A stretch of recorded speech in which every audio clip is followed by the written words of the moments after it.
பயன் என்னன்னு கேட்குறேன். இதோட பலன் என்னது?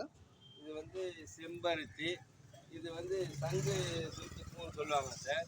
இந்த ஹார்ட்லாம் வந்து தட தட தடன்னு ஒதுலாம், அந்த இருதயம் வாழலாம் படப்படன்னு அடிச்சுக்கும். நாங்கள் வந்து இதை வந்து 7 மிளகு 5 பூண்டு பல் ஒரு உப்பு கல் போட்டு கொதிக்க வச்சு பனங்கற்கண்டிலாம் பனை வெல்லம் போட்டு சாப்பிட்டாலும் அந்த இருதயம்லாம் நல்லா திடமாகிடும். அந்த வாழ்வுலாம் கூட நல்லா ஸ்ட்ராங் ஆகிடும். அதுமாரி வாரத்துக்கு 1 நாள் 2 நாள் சாப்பிட்டு வரலாம். காலையில் சாப்பிடலாம், டைம் சாப்பிடலாம். இது மாதிரிலாம் சாலை ஓரங்கள்லாம் இருக்கும். அதேமாரி நிறைய பேர் அந்த இருதய வீக்காக இந்த நைட்டு தண்ணியில் ஊற போட்டு காலையிலேயே அந்த தண்ணிலாம் சாப்பிட்டு வருவாங்க. இந்த இருதயம் நல்லா பலப்படும். இந்த மாதிரி சாலை ஓரங்கள்லாம் இருக்குது, பார்க்குறவங்களாம் இதை பயன்படுத்திக்கலாம்.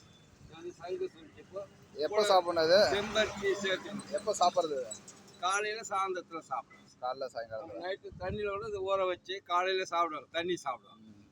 உடம்புக்கு அந்த இருதயம்லாம் நல்லா பலப்படும். சங்கு சுருட்டி